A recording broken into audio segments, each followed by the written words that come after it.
The sound of tires crunching gravel filled the quiet evening air as Marcus Turner, a 45-year-old man with a calm demeanor and a reputation for leadership, turned onto Maplewood Drive. He was coming home from a long but rewarding day spent meeting with community leaders in Springfield, Illinois. His car, a modest gray sedan, blended into the suburban streets, and his thoughts wandered to his wife's famous lasagna waiting at home. But then, blue and red lights flashed in his rearview mirror, slicing through the night like an alarm bell. Marcus's grip on the steering wheel tightened momentarily. He checked his speedometer, 28 and a 35. No traffic violations, no broken taillights. Yet, the patrol car's siren wailed, signaling him to pull over. "Stay calm," he muttered to himself as he signaled and eased his car to the side of the road. He knew the drill. Hands visible, movements slow, polite demeanor. It was a routine he'd mastered not because he'd ever done anything wrong, but because he'd learned that in these situations, appearances could mean everything. The officer approached his window briskly, flashlight in hand, its beams slicing through the dimly lit interior of Marcus's car. Another officer lingered near the rear bumper, hand resting on his holstered weapon. "You in a hurry tonight?" the first officer barked, his tone dripping with suspicion. "No, sir." Marcus responded evenly, his voice calm but firm. "Just heading home." The officer's flashlight swept over Marcus's face, lingering just a second too long before darting down to his lap, his console, and then back to his face. "License and registration," he ordered, ignoring Marcus's response. Marcus reached slowly into his glove compartment, narrating every move. "I'm getting my registration now. My license is in my wallet. I'll reach for it after this." The officer didn't respond, but his posture stiffened. "Do you know why I pulled you over?" the officer asked, though the question felt rhetorical. Before Marcus could respond, the officer continued, "You were driving erratically back there, swerving into the other lane." Marcus frowned. "With respect, sir, I wasn't swerving. My dash cam can verify that." The officer cut him off sharply. "Dash cam, huh? That'll be confiscated for evidence. Step out of the vehicle." Marcus blinked, surprised by the sudden escalation. "Is there a problem, officer? I'm complying fully." The officer's jaw tightened. "I said step out of the vehicle. Now." Marcus's stomach churned, but he unbuckled his seatbelt and opened the door slowly, his hands raised in clear view. The second officer moved in quickly, grabbing Marcus's arm and yanking him toward the patrol car. "Is this necessary?" Marcus asked, his voice measured but firm. "I've done nothing wrong." "Resisting, huh?" The first officer sneered. "You want to play that game? Fine by me." The cold metal of handcuffs bit into Marcus's wrists. His mind raced. This wasn't just a misunderstanding. It was profiling, plain and simple. As the officers shoved him into the back of the squad car, Marcus glanced down the street.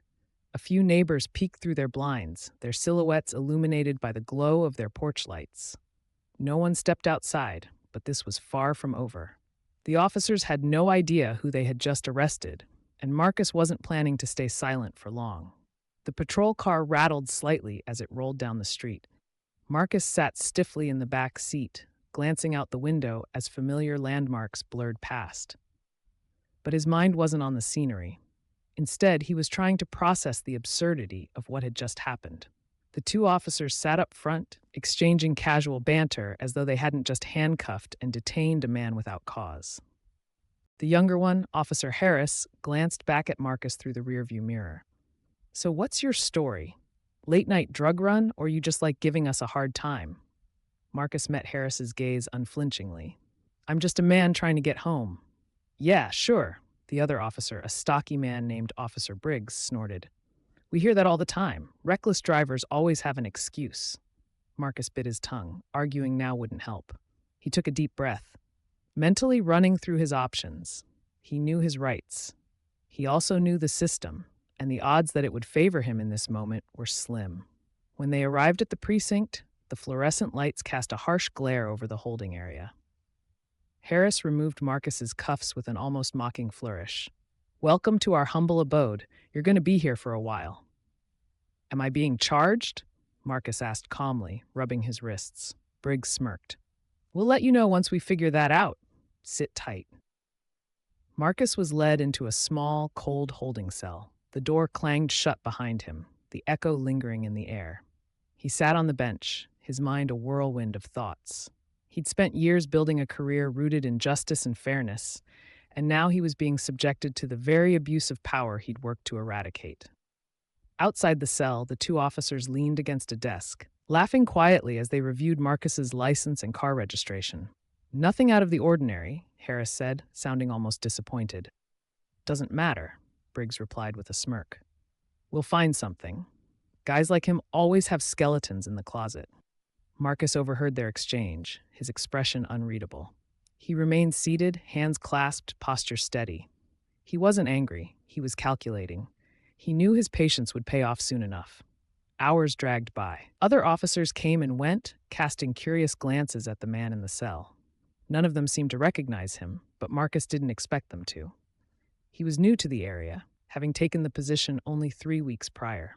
Finally, just as dawn began to streak the sky with faint orange hues, Marcus heard footsteps approaching. A stern-looking officer, clearly higher ranking, appeared in front of the cell. Her badge read Lieutenant Carter. She carried an air of authority and professionalism that immediately contrasted with the other two officers. She frowned as she glanced at Marcus, then back at the paperwork in her hand. "What's going on here?" Harris stepped forward. "Picked him up last night for reckless driving and resisting arrest." Carter arched an eyebrow. "Reckless driving? Where's the evidence?"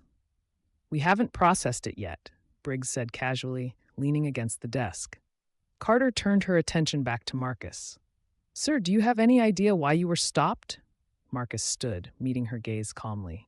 "I was told it was for reckless driving, which I categorically deny.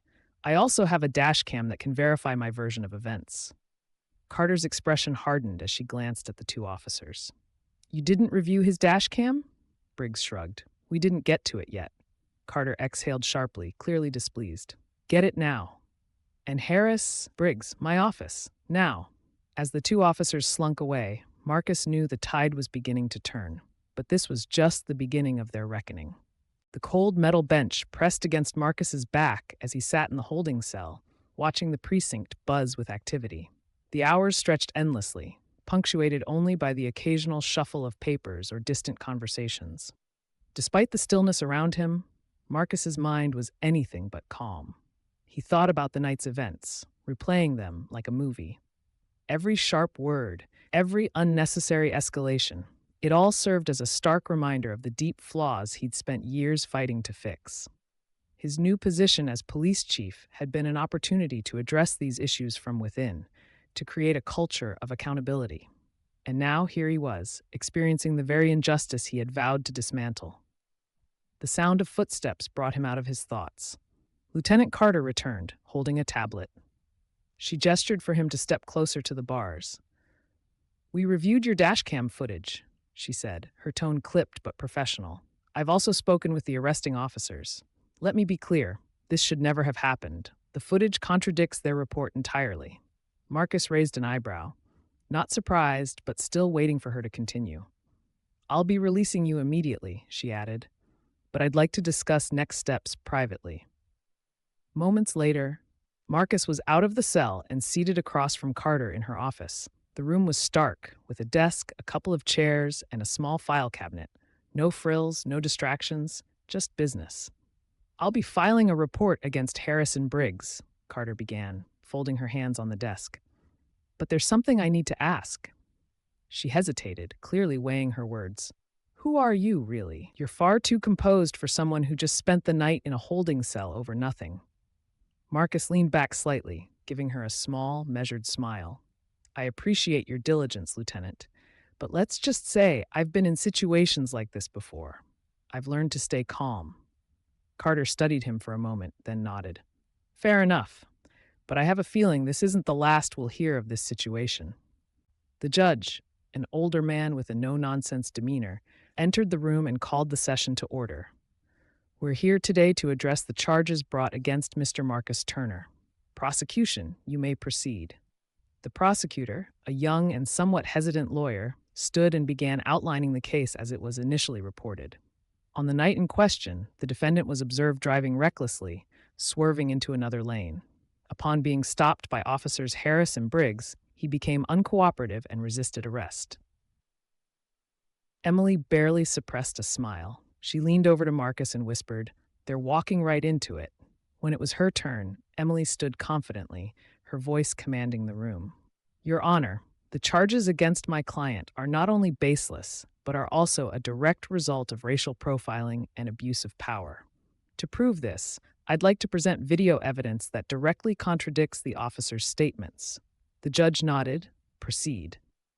Emily gestured to the bailiff, who dimmed the lights and began playing the dashcam footage. The room fell silent as the video showed Marcus driving steadily within his lane, the speedometer reading a constant 28 miles per hour. The officer's patrol car was visible in the rearview mirror, turning on its lights without cause. Next came the body cam footage. The courtroom watched as the officers approached Marcus's car, their aggressive tone evident from the first interaction. The footage revealed Harris muttering under his breath, another one of them causing trouble, followed by Briggs chuckling and replying, "Figures." Gasps rippled through the audience. The judge's brow furrowed deeply as he glanced at the officers.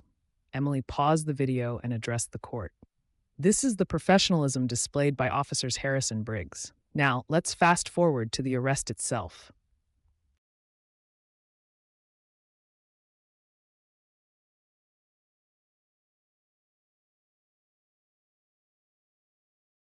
By the time the session resumed, the tone had shifted completely. The prosecution offered no further arguments, and the judge dismissed the charges against Marcus immediately. But that was only the beginning. As Marcus stepped outside the courthouse, reporters swarmed him, cameras flashing and microphones thrust forward. "Chief Turner, do you have a statement about the case?" one called out. Marcus raised his hand, signaling for silence. The crowd stilled, eager for his response. "This case isn't just about me," he began, his voice steady and resolute. "It's about accountability. It's about ensuring that every person, regardless of who they are, is treated with the respect and dignity they deserve. As a police chief, I'm committed to creating a department that values integrity and fairness, and as a citizen, I'll continue to fight for justice." The media frenzy continued, but Marcus didn't linger. He had more important matters to address. The fallout from the case was swift. Harris and Briggs were immediately suspended, pending an internal investigation. Public outrage grew as the footage was released to the press, sparking protests and calls for reform. Community leaders rallied together, demanding greater transparency and better training for officers. Within the department, Marcus's leadership took on a new significance. He called an emergency meeting, gathering officers in the precinct. Standing at the front of the room, he addressed them with unwavering conviction. "What happened to me last night wasn't an isolated incident," Marcus said, scanning the room. "It was a symptom of a larger problem. And as long as I'm chief, I won't tolerate it. We are here to serve and protect, not to harass and intimidate. If you can't uphold those values, this isn't the place for you." The room was silent, his words cutting through any lingering doubt about his intentions. Over the following weeks, Marcus implemented sweeping changes.